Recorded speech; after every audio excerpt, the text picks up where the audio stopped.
Você acompanha Jornal da Rede Alesp. O Jornal da Rede Alesp está de volta. Seguimos com mais informações aqui do Legislativo Paulista nesta quarta-feira. Vamos falar agora sobre o dia 19 de maio, Dia do Defensor Público. A data homenageia todos os profissionais do direito que se dedicam a proporcionar o direito fundamental dos cidadãos à justiça. Sobre esse assunto, nós vamos conversar agora com Gisele Souto. Ela é defensora pública. Vamos recebê-la no Jornal da Rede Alesp. Gisele, seja muito bem-vinda ao Jornal da Rede Alesp. Tudo bem? Tudo bem, boa tarde a todas e todas que nos assistem. Boa tarde. Importante a gente começar essa entrevista, você explicando qual que é o papel do defensor público, Gisele. Pois não. O defensor público é a pessoa que garante o acesso à justiça das pessoas mais vulneráveis, ou seja, aquelas pessoas que não têm condições de pagar um advogado. Então, elas podem procurar a Defensoria Pública para apresentar os seus pedidos. Agora, quem pode ser atendido pela Defensoria Pública? Quais os documentos que devem ser apresentados? Bom, então quem pode ser atendido pela Defensoria Pública é toda aquela pessoa que tem renda familiar de até 3 salários mínimos. Então, o que significa isso? A renda familiar ela é composta por todas as pessoas que moram juntas na mesma casa, na mesma residência. Então, se essas pessoas somarem a renda de todo mundo e der essa soma não ultrapassar 3 salários mínimos, essas pessoas podem ser atendidas pela Defensoria Pública. Então, quais são os documentos que elas devem levar no primeiro atendimento à Defensoria Pública? Os documentos pessoais, então RG e CPF, como também os comprovantes de renda, para que possa ser confirmada essa situação de vulnerabilidade, pois, como eu disse, a Defensoria Pública atende as pessoas em situação mais vulnerável. Agora, quais os casos mais comuns que são atendidos pela Defensoria Pública? Você pode nos dar exemplos? Claro, os casos mais comuns, assim, que são atendidos pela Defensoria Pública, são os nossos casos de família. Então, divórcio, guarda, visita, pensão alimentícia. Temos também vaga em creche, né, que também é um assunto bem recorrente na Defensoria Pública. Temos também os casos criminais, daquelas pessoas que estão presas e que não constituíram um advogado, que não indicaram um advogado. Então, esses casos também chegam comumente na Defensoria Pública. Mas, em geral, das pessoas que nos procuram, assim, o que mais aparece são os casos de família, como eu falei, guarda, pensão, visitas, né, reconhecimento de paternidade. Agora é interessante também você explicar um pouquinho como tem funcionado o trabalho da Defensoria Pública nesses tempos de pandemia. Como é que tem sido o atendimento? Sim, durante a pandemia, nós continuamos com o atendimento à população, porém esse atendimento se dá de maneira virtual, ou seja, de forma remota, sem a pessoa precisar sair de casa, até para manter o distanciamento social. Então, essa pessoa pode acessar o site da Defensoria Pública, lá, que é www.defensoria.sp.def.br. Então, acessando o site da Defensoria Pública, ela já vai visualizar o ícone do nosso assistente virtual, que é o DEF. Aí essa pessoa pode agendar o seu atendimento, conversando com o DEF, se ela já tem um processo, colocar o número do processo, se ela quer apresentar um pedido, né, como eu falei, de pensão, de vaga em creche, esse reconhecimento de paternidade, ela já explica esse problema para o nosso assistente virtual, ela pode escrever, e aí vai aparecer para ela escolher uma data e um horário. Ela vai clicar, vai escolher a data e o horário, então ela fez um agendamento. No dia e hora do atendimento, ela vai receber um link por e-mail, e ela vai clicar nesse link e vai fazer o atendimento dela normalmente via online, sem sair de casa. Então, pode ser feito tanto pelo computador, pelo celular, tablet, basta um acesso à internet. Agora, quais, Gisele, é importante te perguntar, quais foram as demandas que mais apareceram nesses tempos de pandemia? Sim. Durante a pandemia, nós continuamos com todas as nossas demandas. Família continuam sendo muito cuidadas, assim como as demandas de saúde. Nós não tivemos assim um grande aumento, mas nós temos procura de transferência, internações, UTI, assim como também temos grande procura de divórcio, reconhecimento de paternidade e alimentos. Gisele, eu quero agradecer a sua participação no Jornal da Rede Alesp desta quarta-feira. Até uma próxima oportunidade. Muito obrigado, viu? Nós que agradecemos, a Defensoria Pública que agradece. Muito obrigada. Falamos aí do Dia do Defensor Público, que é comemorado dia 19 de maio no Jornal da Rede Alesp. A gente entrevistou a defensora pública Gisele Souto. E ontem, na Assembleia Legislativa de São Paulo, também foi aprovada a proposta de emenda à Constituição 21 de 2019, que permite a transferência direta de recursos das emendas dos parlamentares aos municípios paulistas. Os detalhes dessa aprovação estão na reportagem do Jeremias Gomes. Vamos acompanhar. Deputados vão poder encaminhar recursos por meio das chamadas emendas parlamentares para os municípios sem necessidade de firmar convênios. A autorização foi incluída na Constituição Paulista por meio da PEC, Proposta de Emenda Constitucional 21 de 2019, aprovada em sessão plenária em ambiente virtual, comandada pelo vice-presidente da Alesp, deputado Wellington Moura, do Republicanos. A PEC é de autoria do deputado Edmir Chedid, do Democratas, e outros 35 parlamentares. A facilidade é que esse novo modelo de transferência de recursos vai agilizar o repasse, vai conferir maior eficiência, transparência na forma como se dá a execução do orçamento do Estado de São Paulo, no tocante às emendas parlamentares. Por meio das emendas parlamentares, os deputados encaminham recursos para obras, projetos ou instituições. Os valores são incluídos no orçamento anual do Estado. No ano passado foi cerca de 5,5 milhões de reais por deputado.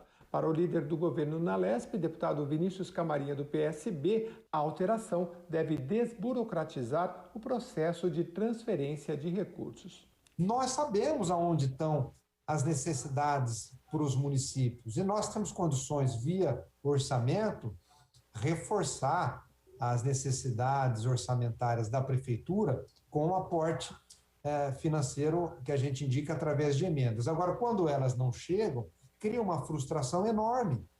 O prefeito faz um planejamento de investimentos, a sociedade espera o recurso e o recurso não chega.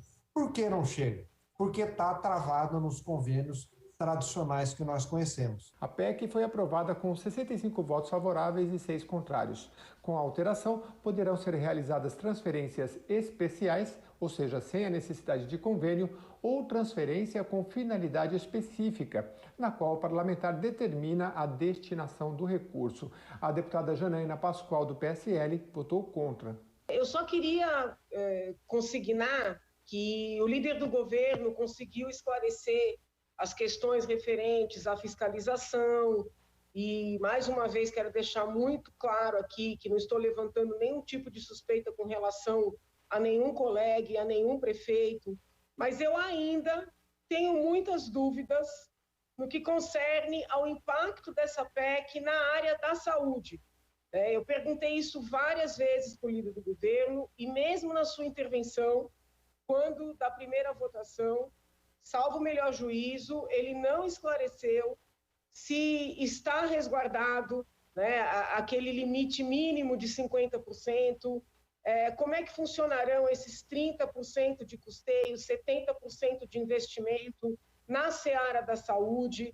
Então, eu sigo contrária à aprovação da PEC, por força da falta de esclarecimento destes detalhes que eu considero da maior importância. Os recursos transferidos não poderão ser aplicados em despesas com pessoal e encargos sociais e também dívida dos municípios. Tá aí mais uma matéria que você acompanhou do Jeremias Gomes e já começaram as conversas com a Agência Nacional de Saúde Suplementar para definir qual será o reajuste para os planos de saúde individuais e familiares de 2021. A expectativa é que a agência decida logo o percentual, mas o valor só vai ser divulgado oficialmente aos consumidores depois de ser aprovado pelo Ministério da Economia. Existe uma expectativa do mercado de que o valor seja mais baixo do que no ano passado, o que foi de 8,14%, principalmente pela queda no índice de sinistralidade, que passou de 82,4% do quarto trimestre de 2019 para 75,4% no mesmo período de 2020. Mas o reajuste pode ser ainda menor, pois o Instituto Brasileiro de Defesa do Consumidor lançou uma campanha batizada Chega de Aumento, pedindo para que o percentual seja próximo de zero ou negativo, o que na prática significaria desconto na mensalidade. Alguns especialistas do setor entendem que isso é possível neste ano. E aposentados e pensionistas do INSS precisam ficar atentos ao prazo para comprovação da prova de vida. Quem perder a data pode ficar sem o benefício. A obrigatoriedade estava suspensa desde março de 2020 por conta da pandemia, mas serão retomadas a partir do mês que vem. O INSS divulgou um novo calendário que tinha que fazer a prova em março e abril de 2020, por exemplo, deverá fazer até o mês de junho. Já quem tinha que provar que está vivo entre março e abril deste ano para continuar recebendo o benefício, terá que fazer até o mês de dezembro. E o INSS alerta que quem deveria ter realizado a prova de vida por meio digital em fevereiro de 2020, o prazo para realizar a comprovação se encerra agora em 31 de maio. A prova de vida é obrigatória para os segurados do INSS que receberam benefício por meio de conta corrente, conta poupança ou cartão magnético. Vamos falar agora sobre o câncer no sistema digestivo. O câncer no aparelho digestivo, como do ex-prefeito Bruno Covas, é de prevalência maior entre homens entre 65 e 74 anos, mas vem crescendo nos mais jovens, é o quarto câncer mais comum entre os homens e o sexto entre as mulheres no Brasil. Sobre esse assunto, vamos conversar agora com o médico Bruno Batista. Ele é médico oncologista. Doutor Bruno, seja muito bem-vindo ao Jornal da Rede Alesp. Tudo bem? Tudo bem, sim. Boa tarde a todos os nossos telespectadores e muito obrigado pela TV Alesp pelo convite de poder trazer essas informações para vocês. Essa semana tivemos a triste perda do prefeito de São Paulo, Bruno Covas, né? Ele estava em tratamento de um câncer originado na região da carne. Explica detalhadamente como esse câncer se manifesta. Claro. É importante que vocês comentaram, né, que o câncer gástrico ele tem aumentado principalmente em algumas faixas etárias, né, dos mais jovens. Em especial, os tumores que se originam do cárdia, que é basicamente a conexão entre o esôfago e o estômago. Isso a gente chama de junção gastroesofágica, porque une as duas coisas, né? E esse tipo de tumor ele está relacionado a refluxo e outras alterações, como obesidade, fatores de risco, como tabagismo, alcoolismo, que também são para o estômago, mas em especial para essa região ali, né? São tumores, em geral, que a gente chama de adenocarcinoma, porque ele tem essa característica da célula. Então, esse é o tumor que se origina nessa região do cárdio. E ele tem algumas questões bem específicas, né? Como a gente acabou acompanhando o desenrolar, né, infelizmente, do prefeito Bruno Covas. Agora, doutor, esse câncer ele é mais comum em pessoas aí mais velhas. Por que em pessoas mais jovens o câncer se manifesta de forma precoce? A ciência já tem uma explicação? Quais as pessoas que estão mais susceptíveis a isso? Como a gente pode trazer uma explicação para os nossos telespectadores em relação a isso? Se nós formos levar em conta todos os tipos de câncer, ele realmente é muito mais comum, né, em idosos. Isso conta câncer de próstata, até para câncer de mama em mulheres, né? Mas algumas alterações nós estamos observando, e principalmente relacionada à obesidade, por exemplo, e isso daí vai gerar câncer em pessoas mais jovens. Dentre eles, os tumores da junção gastroesofágica. Também temos observado o aumento dos tumores de reto, que é a parte final do nosso intestino, e ele também tem acometido pessoas mais jovens. Então, chama atenção essa transição demográfica, que a gente chama, né? Então, tumores em pessoas mais jovens, e principalmente por alteração de fatores de risco, como eu comentei, tabagismo, etilismo, obesidade, refluxo, né? Que é a doença do refluxo gastroesofágico. Isso aí está relacionado a uma alteração daí a faixa etária que é esperado, né? É claro que a gente tem alterações genéticas, né, que podem estar relacionadas a tumores, né, como é o caso que foi levantado do prefeito Bruno Covas, em que o avô dele teve também um câncer gástrico. Isso sim é um fator de risco que tem que ser levado em conta na avaliação médica, né? A gente não tem como deixar isso de lado, mas não que a pessoa necessariamente vai ter câncer, caso tenha algumas alterações genéticas, tá? Então, tudo isso tem que ser pesado numa avaliação ampla do paciente. Agora, o senhor tocou no assunto no fator hereditário do câncer. Em muitos casos, a gente observa esse fator ou é isolado? Se nós formos pegar todos os tumores, todos os cânceres que existem, a gente vai falar que, em média, grosseiramente falando, 1/3 dos casos é relacionado a fatores hereditários. 1/3 é por questões ambientais, e o outro 1/3, isso de maneira bem mais simplista, assim, a gente vai falar que é por azar mesmo. Infelizmente, aconteceu sem causa definida. Dito isso, eu diria que esse 1/3 a gente consegue falar que é uma síndrome genética estabelecida, com um nome em aproximadamente metade dos casos. Então, se eu pegar aí 10 a 15% de todos os tumores, a gente vai chegar a uma síndrome hereditária, mais ou menos 10%. Então, tem que ser investigado. E por quê? Algumas dessas alterações genéticas têm tratamento específico para aquele tipo de câncer. Isso aí já está bem determinado para câncer de mama, para câncer de próstata, para câncer de ovário, que é se tiver alteração genética, eu trato a alteração genética. Então, sim, tem um componente que está sendo investigado, a medicina está caminhando para saber as origens do tumor daquela pessoa. Isso é muito bacana porque a gente personaliza o tratamento. Agora, doutor, é interessante a gente questionar também, o câncer, quando ele é descoberto de forma precoce, ele aumenta a chance do paciente de sair curado, né? Ou depende do tipo de câncer, certos tipos de câncer já vão levar o paciente realmente a um agravamento, a metástase e posteriormente a morte, ou não? O tratamento descoberto de forma precoce, ele evita muito a morte, principalmente, né, o tema, a gente falando aí de pessoas muito jovens. Perfeito, é uma ótima pergunta que você faz. E eu diria que todo câncer precoce tem chance de cura, todo. Então, se a gente consegue pegar e descobrir esse tumor antes que ele comece a se espalhar, seja para linfonodos, que são popularmente conhecidos como ínguas, ou para outras regiões, né, que a gente chama de metástase. Ou seja, antes que isso aconteça, a taxa de cura sempre existe.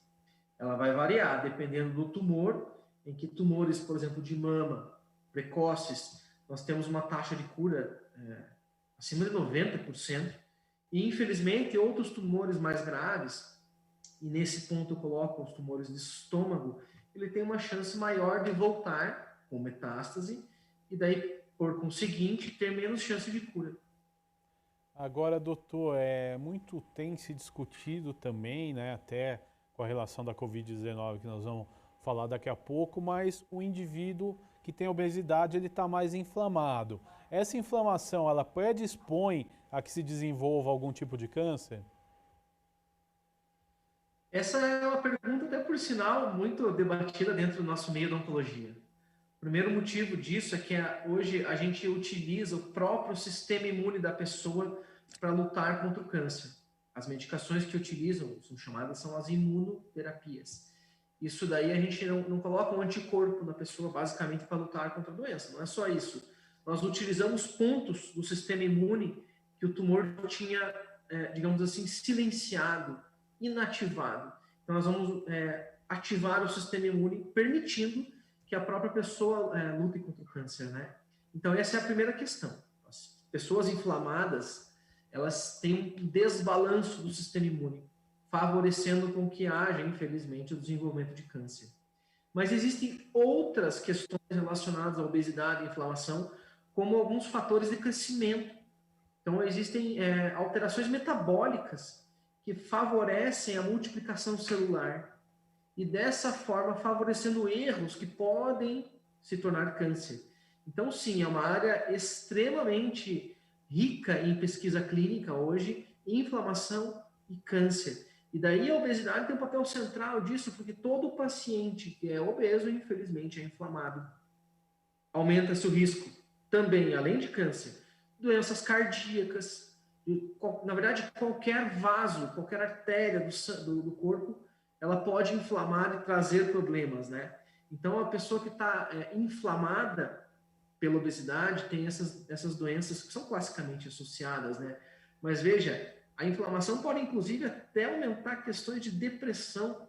Isso também está sendo estudado, já está sendo comprovado que a associação é tão forte de obesidade, inflamação e depressão que acredita que tenha uma sequência de eventos que levam uma coisa a outra.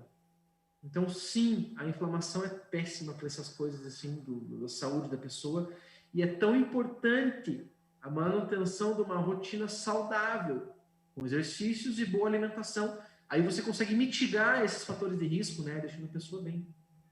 Agora, a gente abordou, por exemplo, o tabagismo, abordou as bebidas alcoólicas. Alguns outros alimentos aí podem favorecer o desenvolvimento do câncer do sistema digestivo a longo prazo, doutor? Sim, e é bem importante comentar isso, né? Porque para o câncer do estômago, nós temos dois outros fatores de risco, que são os principais, na verdade. O primeiro deles é o consumo de alimentos embutidos, né? São alimentos com conservantes, porque existe dentro desses alimentos com conservantes compostos nitrogenados. Isso também é gerado por questões de fumaça. Então, a pessoa que consome muitos desses alimentos, esses compostos nitrogenados lesam, machucam a mucosa do estômago, fazendo com que haja maior chance de desenvolvimento de tumores nesse local. Além disso, outro fator de risco que também é muito relacionado é a presença da bactéria que infecta o estômago, chamado Helicobacter pylori. O Helicobacter pylori é a mesma bactéria que causa úlcera. Então, essa inflamação do estômago por essa bactéria está sim relacionada a maior chance de úlcera, daí atrofia gástrica, daí desenvolvimento de lesões precursoras, e nós chamamos isso de metaplasia, e daí depois das lesões precursoras, o próprio câncer gástrico. Então, sim, é importante que outros fatores sejam controlados, primariamente alimentos embutidos com conservantes e também essa bactéria, né? Então, os médicos pesquisam essa bactéria de várias formas, mas a mais comum é através de análise de biópsias ou de coletas durante uma endoscopia, que é um exame de escolha, caso a pessoa tenha sintomas gástricos, né? Então, a gente acaba fazendo isso não de rotina para todos os pacientes, mas a gente sempre vai fazer para aqueles que têm sintomas, né? Afinal de contas, se a pessoa tem um sintoma, a gente precisa descobrir o que é. Agora, doutor, uma última pergunta. Em relação à Covid-19, as pessoas com câncer, elas estão no grupo de risco, mas alguém que teve a Covid-19 está fazendo um tratamento de câncer, isso pode aumentar a evolução da doença após a Covid-19? Já tem algum estudo em relação a isso? Os estudos relacionados a câncer e Covid nos mostraram uma questão fundamental. Que as pessoas que estão em tratamento de câncer e o câncer está controlado, isso mesmo com metástase, nós sabemos que ela não tem um risco aumentado de falecer por Covid. Tá? Então, o importante é controlar o câncer, não deixar ele, digamos, produzir mais metástases ou deixar de fazer quimioterapia quando a gente faz um cenário para impedir o desenvolvimento de metástases.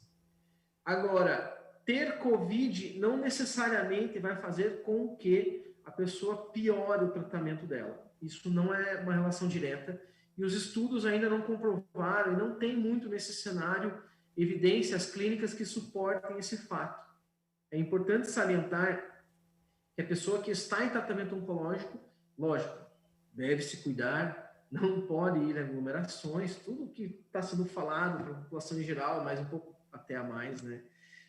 Mas ela não pode largar o tratamento oncológico dela com o medo de contrair Covid. Até porque os pacientes oncológicos que contraem Covid não têm maior mortalidade por Covid e não quer dizer que o câncer vai progredir mais também, certo? Então é importante a conscientização da população que câncer, sabidamente, é uma doença mais grave que Covid.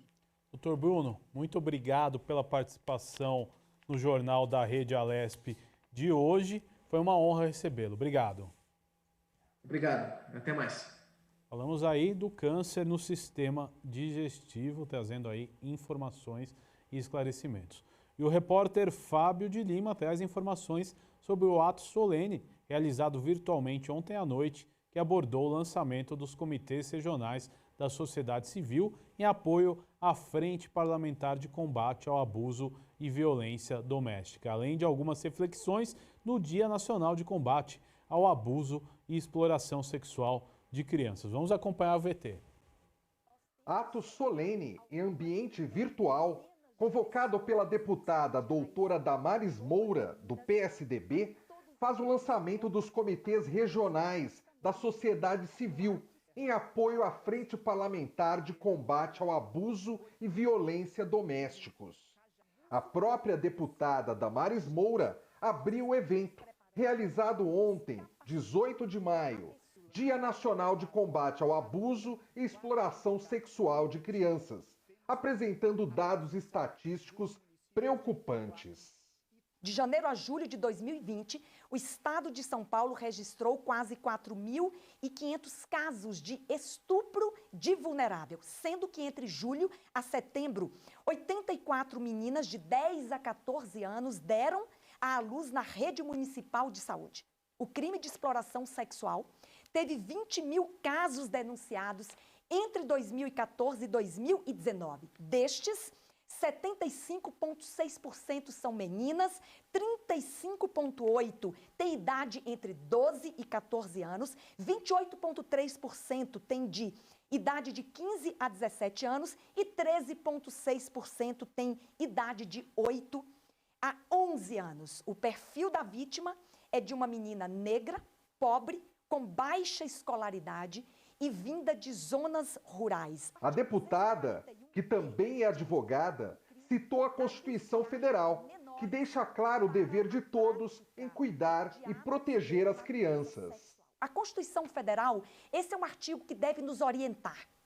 O artigo 227 da Constituição Federal considera ou atribui como um dever de todos, da família, do Estado e da sociedade.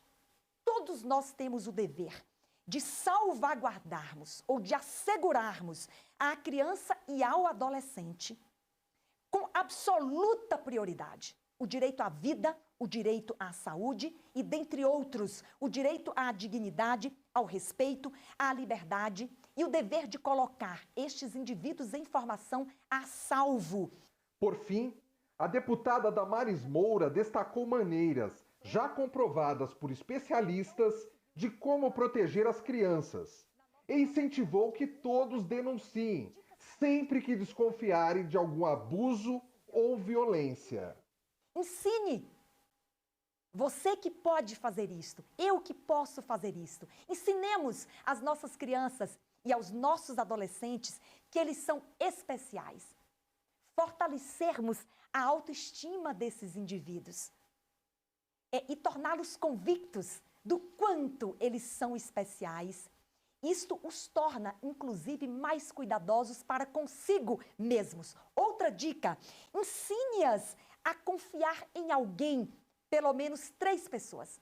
São dicas de profissionais da psicologia que nós fomos pensando para trazermos aqui de uma forma bem prática. 2 importantes canais de denúncia.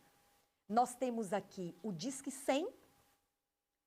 Esta ligação é gratuita e poderá ser anônima e, em casos urgentes e graves, é preciso discar 190.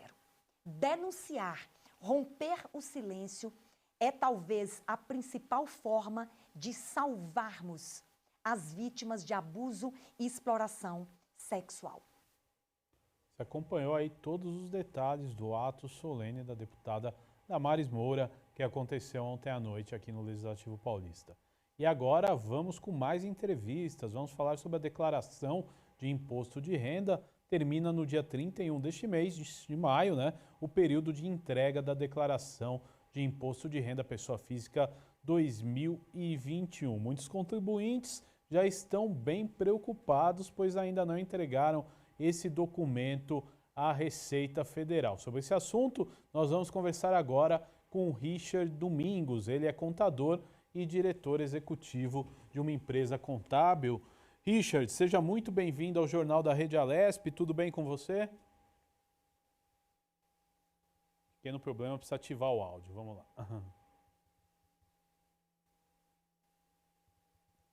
Oi, Guga, tudo bem? Tudo jóia. Um abraço a todos, telespectadores da TV Alesp. Um abraço a todos. Obrigado pelo convite. É importante, Richard, a gente esclarecer o nosso telespectador. Quem precisa declarar o imposto de renda?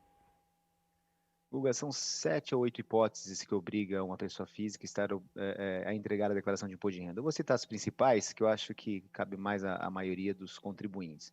Primeiro, aquela pessoa física que teve rendimentos tributáveis no ano de 2019 superior a R$ 28.559. Então, a pessoa que teve rendimento de aluguel, ou salário, pensão, aposentadorias acima de R$ 28.559 está obrigado a entregar a declaração de imposto de renda agora em 2021, agora nesse mês, até 31 de maio.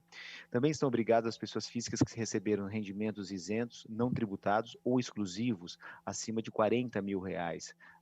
Que rendimentos são esses? São rendimentos de aplicações financeiras, doações, heranças, rendimentos provenientes de ganho de capital, enfim, esses rendimentos, se somarem no todo R$ 40 mil, também estará obrigado a entregar sua declaração de imposto de renda.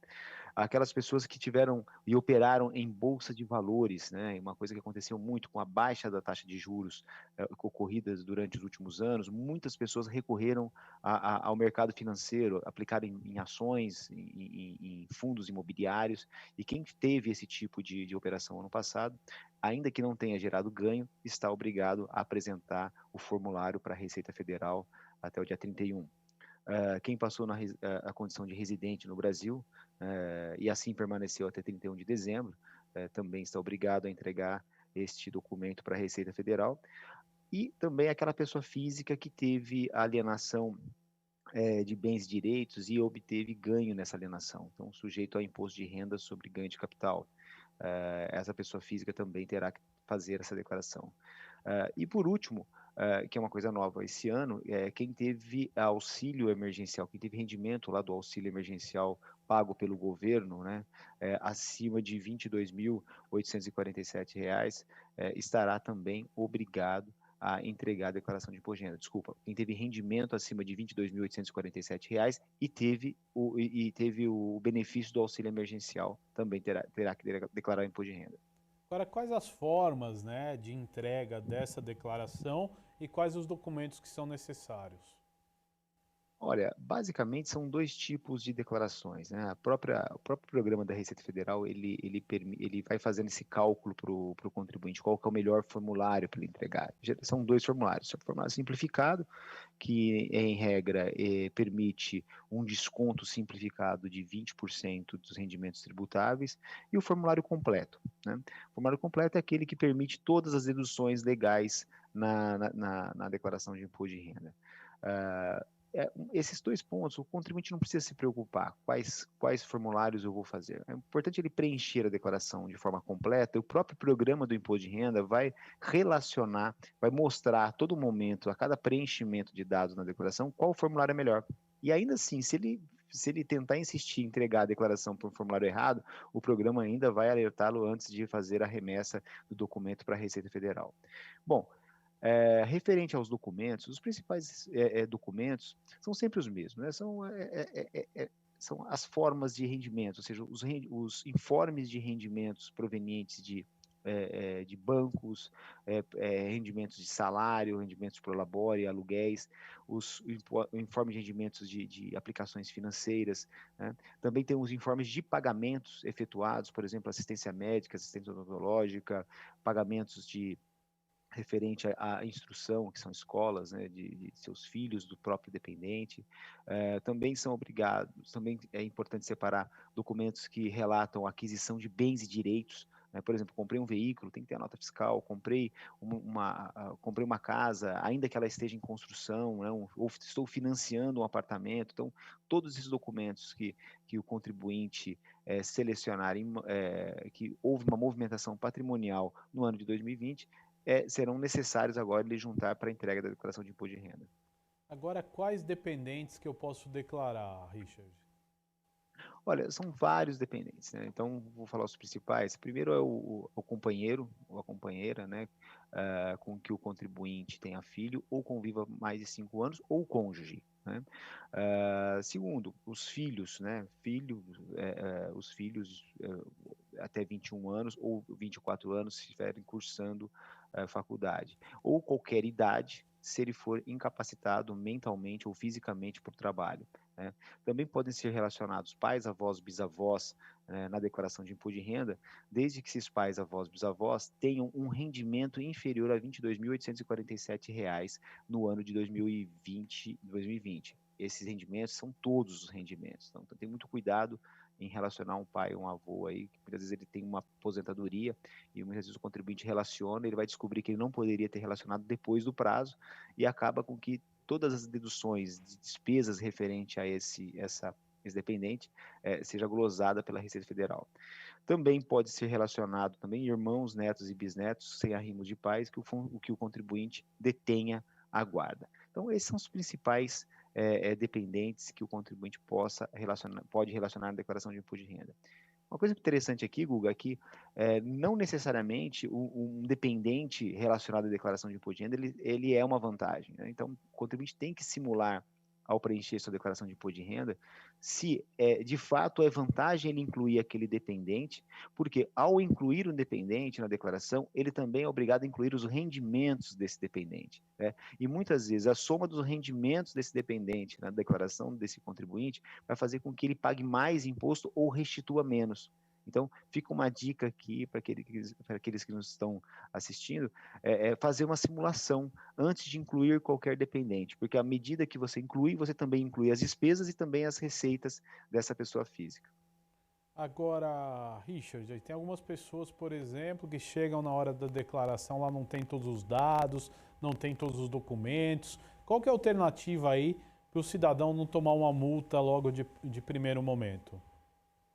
Olha, nós temos ainda quase 10 dias, mais de 10 dias para entregar a declaração de imposto de renda. Então, tem prazo suficiente para a gente buscar as informações necessárias para entregar o imposto de renda. Então, mas, eventualmente, se o contribuinte não tem todo o documento na mão, mas é importante que ele faça a declaração com todas as informações que ele possui, ainda que ele não tenha o valor exato de uma determinada despesa, ele lance essa informação dentro do programa da Receita para ele escolher o melhor formulário da declaração. Por que isso? Porque o contribuinte ele pode, até o dia 31 de maio, retificar a declaração integralmente, inclusive o tipo do formulário escolhido, se ele é simplificado ou completo. Eu digo isso porque, a partir do dia 1º de junho, o contribuinte não vai poder mais mudar o formulário. Então, se eu, por exemplo, optar por um formulário simplificado, né, entrego a declaração simplesmente faltando alguma informação, e eu esqueci de lançar, ou não tive, por exemplo, uma despesa médica, um recibo de uma despesa médica que eu não consegui a tempo, nada vai adiantar esse recibo a partir do dia 1º de junho se eu optei pelo formulário simplificado. Então, a ideia é, primeiro, entender qual formulário é o melhor para o contribuinte, ainda que ele não tenha a informação correta ou completa na mão, ele escolhe o formulário, ele entrega essa declaração de imposto de renda no formulário que mais o beneficia, né? Ou seja, aquele formulário que vai trazer um imposto menor ou uma restituição maior para ele, e a partir do momento que ele tiver essas informações corretas em suas mãos, os informes ou o documento correto, ele faça uma declaração retificadora, né? A declaração retificadora, ela pode ser feita a qualquer momento, no prazo de 5 anos, desde que não seja iniciado um procedimento de fiscalização ou malha, né? Então, caso o contribuinte esteja enquadrado nesse aspecto, é interessante ele entregar para evitar o pagamento da multa de R$ 165 por não entrega da declaração de imposto de renda no prazo. Para Richard, para a gente ir para o final dessa entrevista, eu gostaria que você esclarecesse aí se teve alguma mudança na declaração desse ano em relação aos outros anos. As mudanças da declaração desse ano são mais técnicas, né? São informações que não muda muito a vida do contribuinte. Acho que um dos principais elementos que a Receita Federal trouxe esse ano foi uma facilidade para o contribuinte que tem a conta no gov.br, uma conta digital, ele pode acessar a sua declaração pré-preenchida, né? O que é a declaração pré-preenchida? Todas as fontes pagadoras de rendimento ou fontes receptoras de rendimentos, eles declaram para a Receita Federal as informações as quais o contribuinte teve durante o ano. Por exemplo, as administradoras de plano de saúde declaram para a Receita Federal, através de uma declaração chamada DMED, o quanto o contribuinte pagou, as empresas declaram o quanto foi o salário desses contribuintes. Enfim, a Receita Federal já tem em sua massa de base de dados uma série de informações as quais ela está disponibilizando para o cliente através de uma declaração chamada declaração pré-preenchida. Até o ano passado, somente quem tinha certificado digital conseguir acessar essa base, né? A partir desse ano, o contribuinte ele pode criar uma conta no site do governo federal, no gov.br, e através dessa conta digital, ele consegue baixar esse arquivo da Receita Federal que vai auxiliá-lo a entregar a declaração de imposto de renda nesse ano, né? Ou seja, parte das informações que ele teria que correr atrás, ele já vai ter essas dentro de sua declaração de imposto de renda. Mas é importante verificar se aquelas informações estão coerentes com os documentos, porque ela vem apenas para o contribuinte conferir, né? Então, a declaração pré-preenchida é uma das grandes novidades para esse ano. Richard, eu quero agradecer a sua participação no Jornal da Rede Alesp, trazendo informações aí sobre o imposto de renda. Muito obrigado, viu? Obrigado a você, Guga. Tenha uma ótima tarde a todos vocês. Esse foi o Richard o Richard Domingos trazendo aí informações, né, sobre o imposto de renda. O prazo vai até dia 31 de maio, então fique atento. E eu recebo aqui nos estúdios da Rede Alesp, chegando ela, a Melissa Araújo, com tribuna virtual, né? Hoje tem mais tribuna virtual, né? Boa tarde. Boa tarde. A gente tem daqui a pouquinho os deputados já se logam para a gente conversar aí por meio do Tribuna Virtual, um espaço democrático que o deputado pode falar livremente aí, fazer a sua comunicação com as pessoas, com a população do estado de São Paulo. Então é importante para que a gente consiga, nesse momento de pandemia que nós estamos trabalhando, os deputados estão trabalhando remotamente, ter esse espaço de conversa entre os parlamentares, os mandatos e as pessoas. Bom, Melissa, muito obrigado. O Jornal da Rede Alesp fica por aqui. Nós voltamos amanhã no mesmo horário. Fique agora com a Melissa Araújo e o Tribuna Virtual. Até mais.